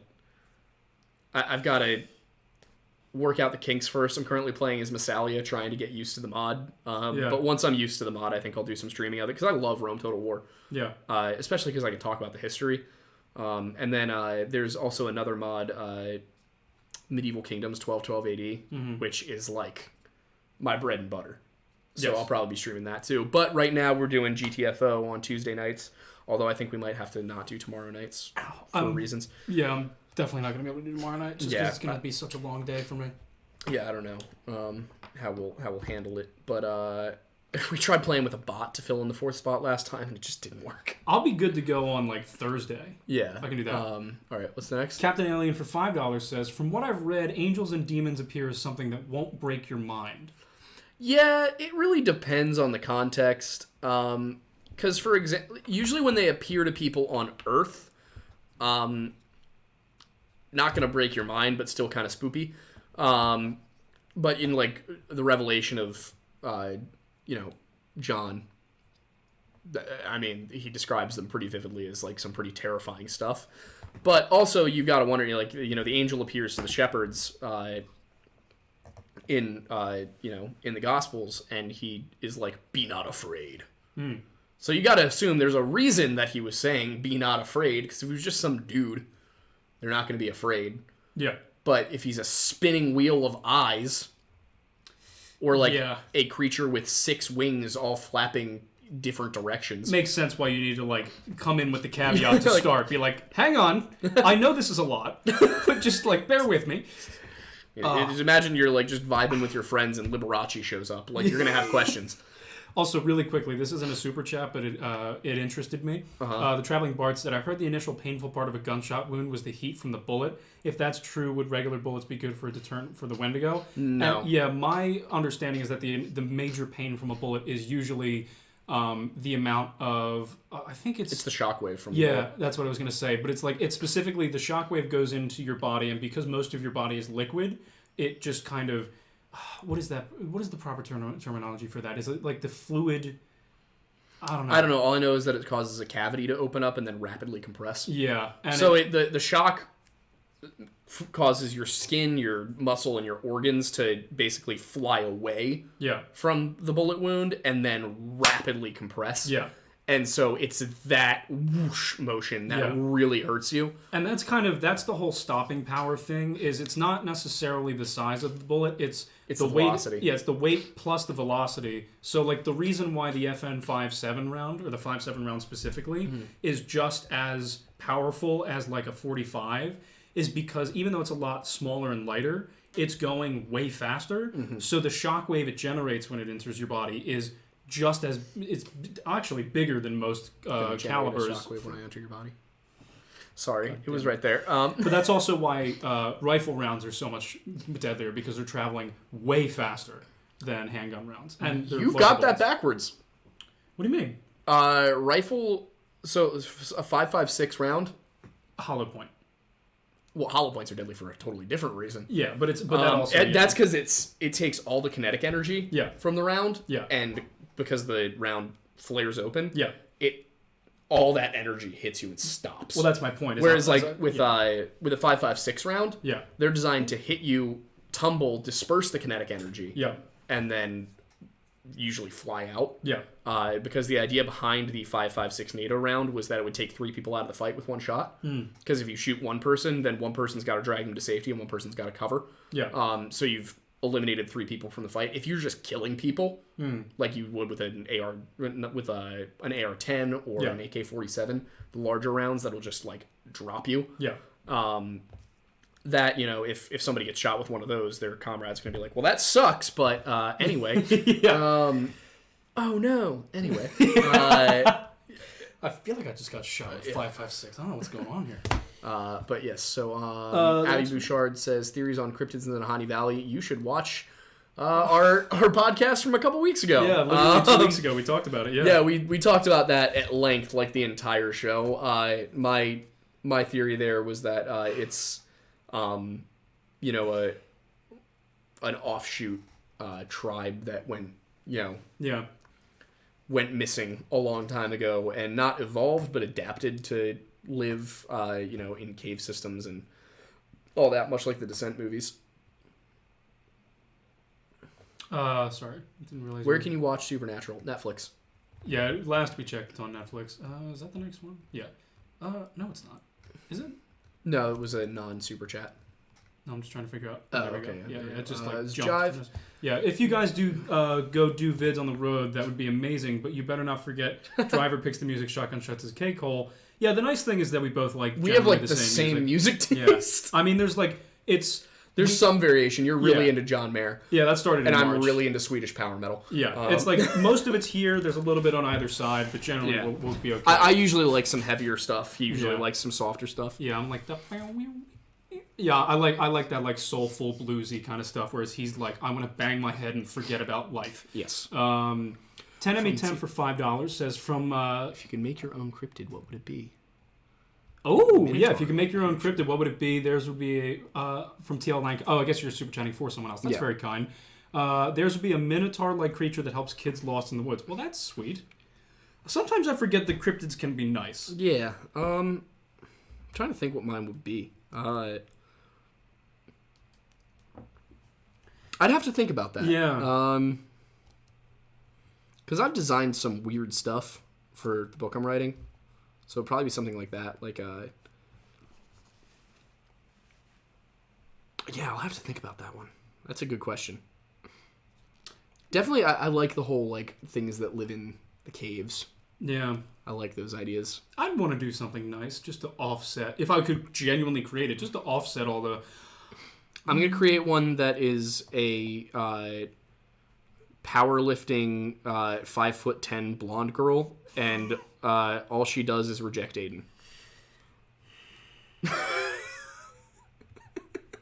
You create my dream. Well, no, not blonde. I'm a. Are you a brunette person now? I'm a black hair. Like, okay. Oh, right, eyes. Alexandra Daddario. Yeah, or like just Wonder Woman. So my cryptid is Alexandra Daddario, but with much thicker thighs, and she only rejects Aiden. I don't know what you know what I realized going back, because I've watched a few shows that I watched back in the day, and I realized almost all of the love interests in the shows that I watched as a kid were like tall women who were strong and independent with black hair and blue eyes, and I was like, wow, gee, I wonder why I've been attracted to that type for so long. Like literally live action shows, Wonder Woman for one, like it just, it is. Well, we know there's no Freudian issues here. Yeah. But yeah, it's my TikTok For You page is cars, guitar, aviation for some reason, and then just like girls who lift, and I'm like, isn't that one specific Australian one? She doesn't lift, but yes. Really? Yeah. I know. She said it's just genetic. Yeah. She's more your type because she's like big into COD. I hate Call of Duty. You've played it for like so much of your life. That doesn't mean I enjoyed it. Okay, well, nobody who plays it consistently really enjoys it. That's why I've given up. Fair. But yeah, Rubber Duck Gaming for $2 says, sweet, thanks, that helps my situation. That's concerning. Do you need help? And then Jive Money 7 for $5 says, can you talk about the Kitham disaster, the secret city of Kilabix-40, and a deadly lake sometime soon if you don't know enough about it? Yeah, we're going to have to look into that. Chelyabinsk-40? Is that like somewhere in the Ukraine? Kishtim disaster? Kishtim disaster, and then Chelyabinsk. That sounds like something in Ukraine. Because it's making me think of Minsk. Well, Minsk is not in Ukraine, is it? No, it is. Is it in Lithuania? No, that's like the capital of Ukraine, isn't it? No, the capital of Ukraine is Kiev. Oh, right. Where's Minsk? I thought Minsk... Minsk is in Ukraine. Is it? Oh, capital of Belarus. Belarus. All right, that's an understandable mix-up. Belarus is kind of like... right there. Russia light. We're going to Google Maps. We're going to figure this out. God, we have more super chats. I know, we'll get there. We still have to go to the gym after this. I know, we'll go. Belarus... Oh man, I wasn't even close with Lithuania. Oh, but it's right north of Ukraine. What was I thinking? Oh, I was thinking of Donetsk. Donetsk. Donetsk. Yeah, Donetsk. I was thinking of that. Yeah. All right. What else we got? Rome Total War is such a good game. Wait, hang on. I think it skipped one. Yeah. Captain Alien for $2 says 100% insane, just not mind melting. Yes. Yeah, and then wait, what? Somebody said something about Divided Impera. Okay, scroll up a little bit. It was further up. It was above the blue one. Massifin, know some of the dollars. Oh yeah, it's incredible. I am a little frustrated with how long combat takes, because it seems like it takes about 4 times as long as in vanilla. That's just excessive. Yeah, what else do we have? Captain, let me just make sure. Captain of Lean Beef Patty. Yes, you correctly sensed the Sabaton. I love Sabaton. I've seen him in concert. Yeah. I like it. I don't know what Lean Beef Patty is. Lean Beef Patty? Is that someone? What? Is that like a content creator I should look into because it's my type? Lean Beef Patty? Situation taken care of, it left. All right, Rubber Duck Gaming, I wish you the best. I don't totally understand what's going on. Message one of us. Wendigo versus Sasquatch cage match. Who wins? I'm saying Sasquatch. Here's the thing. The lore accurate answer to that does seem to be Sasquatch. I'm loving the fact that the more we talk about it, or at least the more you tell me, the more it's sounding like Sasquatch is like the original like primate version of Godzilla in terms of like it's, being a protector figure. Yeah, it's a protector figure, and it's supposed to like keep all of the other cryptids in line. And I think that'd be a really fun movie series or like show. Well, you can't really make a show about that, but yeah, movie. We could make a show about that. Yeah, but we could absolutely make a show about that. Yeah, but Do you understand how popular that show would be? It'd be cool. Especially if we cast Wendigoon as the Sasquatch. Wendasquatch. Oh my god. Sasquagoon? And the way he defeats the cryptids is just by giving lectures about religion to them. Oh, that would be amazing. We make an iceberg for him to do, and at the bottom is just Wendigoon as Sasquatch. Yeah. Oh, that would be amazing. That would be amazing. Oh, good lord. Well, no further. Here we go. No, there's Money 7 says near the Ural Mountains in central Russia. Is that where look into it. Chelyabinsk is? Kyle Hill probably has videos on it. If it has to do with radiation. I feel like a donations goal should be them dressing up. Yeah, there is a submod for Divided Empire that fixes the. Becca, that. 2 things. One, Also, I had the battle difficulty turned all the way up. I kept wondering why, even in my vanilla version of the game, the enemy never routed. Like their morale never broke and they never ran. I was like, how is this possible? And my guys would always like not. Like my morale was easily shattered. Yeah. And I realized it's because I had the difficulty settings turned all the way up. Also, something I enjoy doing in Rome 2 Total War is playing as one of the Greek factions and just bulldozing Rome. You got to get in on it early, though, because if you do it too late, the Roman Manipular Legion, the whole idea was it was built to fight the Greek style of combat. And what they took it from the Etruscans and the Samnites. Okay. And the way the Greeks fought during the Hellenistic period after Alexander the Great was they would fight in large phalanxes with lots of pikes. Okay. Which works really well against everything except heavy infantry armed with javelins.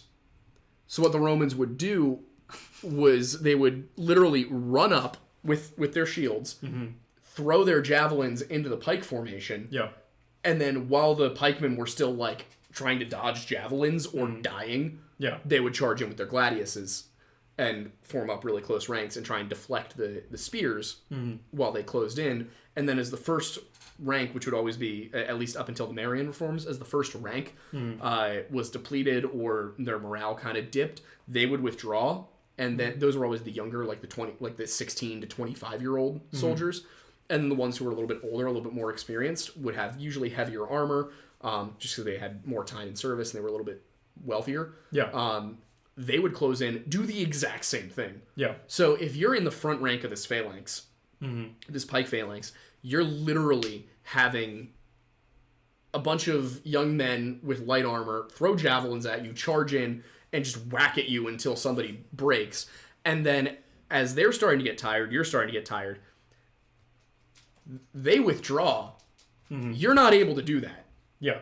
So then a completely fresh new line comes up and does the exact same thing. You're screwed. And by the end of it, if the Romans still hadn't won the battle, they would send in soldiers who were armed very similarly, the Triarii, who would have their big shields and long spears, and they would go toe-to-toe with the phalanx because they were the most experienced soldiers. Yeah. So they would get in and, like, it was spear against spear. And usually by that point, the Macedonians, the Epirots, like... Because what's interesting is prior to the formation of the Manipular Legion, the Romans usually tended to lose battles. Really? Like, the Romans lost a lot of set-piece battles against Greek-style warfare. The problem was that over time, they started to figure it out, and the Greeks never unified. Yeah. They just simply refused to work together because none of them saw the danger from Rome until it was far too late. So, I don't know. It's just, it's such a fascinating period of history, of military history, where the Romans are literally like just losing and losing and losing and losing and losing. And eventually they lose so much that they win. Yeah, that's hilarious, actually. Yeah. I can't remember, like, one thing that's a gap in my history knowledge is how the second Punic War ended. Yeah. The one where Hannibal almost conquered Rome. And I really have to go and look back into that. I forget it, how it went. But yeah, the Etruscans were like, they were a weird combo. Also, the Etruscans are a Indo-European group, but they adopted a lot of Greek tactics. And the Romans basically... What the Romans did is so interesting, and we talked about this in the Rome Part 1 video. Yeah. If you haven't watched it, the Rome Part 1 of the History Hut is up, and it's... oh, hi, buddy. He's loving the screen. Oh, yeah. It's we talked about that, where the thing that made Rome into Rome, instead of just being another Latin tribe like the Samnites, was that they adopted all of the Greek customs and the Greek style of fighting. So... culturally, economically, civically, they were way ahead of the Samnites, but the Samnites had a better military formation. Okay. And the reason that the Romans changed from the Hoplite Phalanx was because of the Samnite Wars. Mm-hmm. They adopted the Samnite method of fighting. And they started using light infantry and different maniples and stuff. It was no longer like just take everybody and form them into a really tight spear wall. It was, we're going to actually have different tactics. Yeah. So it completely changed. And the thing is, because it worked against the Romans when they were using Greek tactics, obviously it worked against the Greeks. Yeah. And King Pyrrhus of Epirus, is one of those cases where the Romans were fighting in the style they had developed with the three lines, the Hastati, the Principes, and the Chariot. But the Epirots were still beating them. Yeah. But the Romans just had so many more people. Yeah. That Epirus was like... It's the famous quote, if I win one more battle, we're undone. Yeah. It was King Pyrrhus, which is where we get the term Pyrrhic victory. We have to do a video on John Paul Jones. Yes, we can do that. Also, why is it whenever I talk about history, we lose viewers? Because most people want supernatural I stuff. know. I know. Also, Captain Alien, not a bad option, but just for your research purposes, Taylor Morgan is more my speed because she's also Australian and into cars and motorcycles, so that's just keep racking up the points. Rubber Duck Grandma died a month ago. Heard her in the woods. No, you didn't. Should we? No, you didn't. No, but maybe we should give some advice on stay away from the woods. Yeah, stay away from those woods. Yeah. Also, if you hear somebody call your name in the woods, no, you didn't. Yeah. That is very simple. Do that. Milk has set up a chest hunt on Minecraft, so you better join. We should do that. For $2. Yeah, we gotta. That's something we can stream together. I did join the Minecraft the other night, and I got a chance to see that. I like your house in that. The tree? Yeah, it looks sick. Here. I think that is. Yeah, that's it on the super chats. All right. Except for. Second Punic War is kind of like the Glendower Rising, where they had an opportunity to finish it, and then because they didn't, they lost. Did we do? We never finished the Glendower. I was gonna say because it's a 15-year war, and we only did the first. Well, we need to do the rest. Right, we can do more. We should. Send some Camaro pics to Lore Aiden, or technically Aiden, your Camaro looks awesome. Thank you, man. I look forward to seeing. I'm assuming it's yours. Yeah, Shiv has now challenged me to a drag race because he has, I think it's a 78 Camaro. So, what do you want? Attention. Yeah, naturally. You can't see it, but Archie is right here. No, he's in the corner. They can see him. Can they? Yeah. Oh my god, yeah. His tail's right there. And in this one, you can see his face just sticking up. What are you doing? Go here. Yeah, what a champ. Boy. Yes, you're a good boy. I think my mom is just hyping people up in the chat, which appreciate it, Mom. People always deserve to be hyped up. You're a queen. Well, your nickname's Queenie, so that makes sense.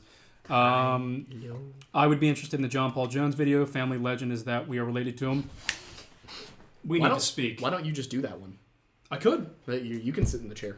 That would be funny. If you guys want to see me do a History Hut video, I'm happy to do it. Yeah, I love John Paul Jones. I literally have the Serapis flag hanging in front of a window in my room because it's just, he's so cool. Anyway, Jai for $2 said, she put in so much work, you boys better show it off. He's talking about Milk in the craft server. Yeah. Well, I mean, hey, I streamed it the one day. We'll do some more streams. Yeah, we'll get into it. We'll get on it. But your breath is so stinky. Yeah, it's 8:51, and we still need to hit the gym. Yes, we gotta get swole. So we'll be posting on the Lift Lodge. We should. We should post on the Lift Lodge. It's been a while. I don't know if you're gonna follow this, but I've been trying to get back into the gym for a while now, and I'm finally starting to command myself some discipline. So I'm going back to water polo preseason for 3 months. Normally preseason's 2 weeks, but I'm going to do it for 3 months and see what happens. And by that I mean I'm going to be in the pool Monday to Friday every morning, and then I'm going to be lifting at night. And then I'm heavily restricting my diet, and I'm pretty much not going to really be going out because that's just a lot of time and calories I can't afford. Your mom asked when you expect to get there. Probably like 10. Well, if we go to the gym now, probably 10. Yeah, probably about 10-ish, 10, 15. We should go. Give Archie treats. I'd offer to go get them, but I don't know where you keep them. I know where I keep them. Want Chewy? Yeah, might as well. I know. Okay. But yeah, so I'm going to give you to Aiden, and then I'm going to go get you a Chewy. How you doing, Ruby? Stay. I think he wants to come with you. He does, but he thinks... Yeah, I'm bringing it to you. He's going to want to leap out of my I know. But yeah, by Memorial Day, I'm going to see where I'm at. The goal is I have had the Navy SEAL like entry level PT standards on my home screen background for like months now, and I just would love to be at I would love to be at a place where I can just consistently be at the competitive level of entry for that, because why not? So yeah, I'm just trying to get back to athleticness, and I would be pleased if you joined me on that journey. Sure, why not? Sweet.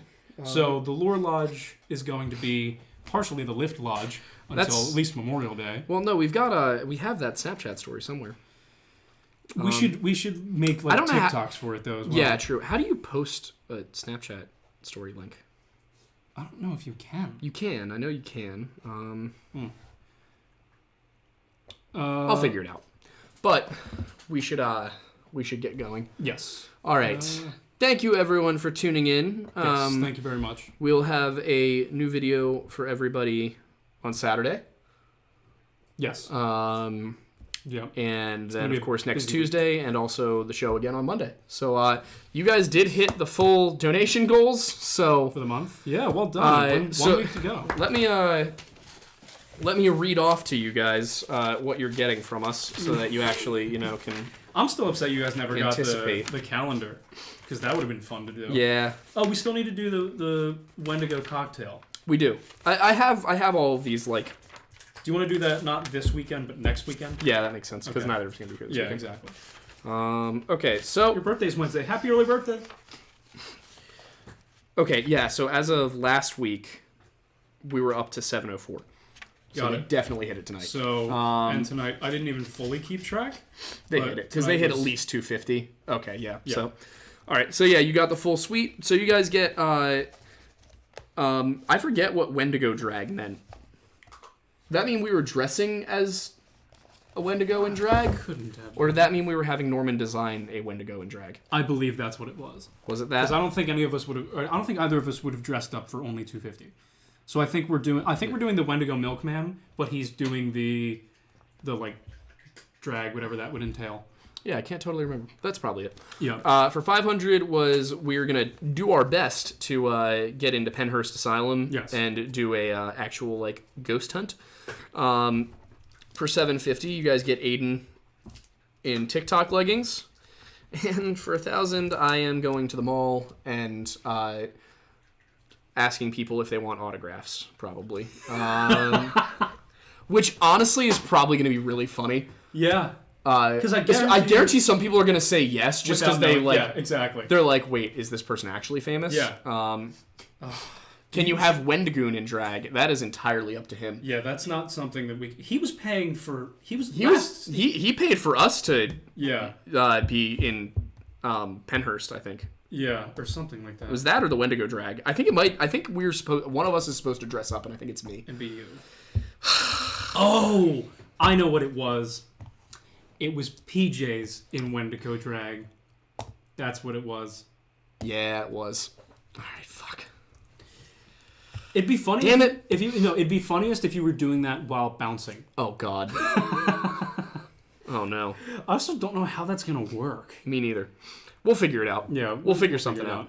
But all right. I wish you could meet us. Well, we're trying to plan a meet and greet, but we've got to have enough people who want to come. Well, I don't know if I mentioned this to you, But for the other podcast that I do, Nonsense Time, on Tuesday, Wednesday, and Friday nights with my roommate, we're going to Monster Jam in April. What's that? It's monster trucks. Oh, okay. Pat was like, I just really want to go. And so we decided that for the Nonsense Time meetup, it's just going to be at Monster Jam. We should probably find like a convention of some sort to go to. Yeah. Like... So yeah, Tuesday and Wednesday at 8 o'clock, and then Fridays at 5 o'clock, I do a Nonsense Time podcast on Twitch with my roommate. It's literally us just like BSing and bantering like we normally would, but on camera. It's semi-structured occasionally, but not really. If you want to see chaos, come stop by. But yeah, basically what we talked about with the gentleman. Kind of, yeah. Before we did this. Yeah. We had a nonsense podcast planned, and then it never happened because we were like, nobody would ever watch that. Yeah. Joke's on us. Yeah. But yeah, we are looking into having some sort of meet and greet. Obviously, finding a way for everybody to get to Pennsylvania. Yeah, we've been thinking about different locations around here as well, and we haven't really figured out a good venue for it. The animal definitely has to go outside, so we got to end the show. Yeah. But yeah, we're figuring it out. So thank you, everybody. Thank you so much for watching. Monster Jam in Philly, for somebody who asked. And we will see you all next week.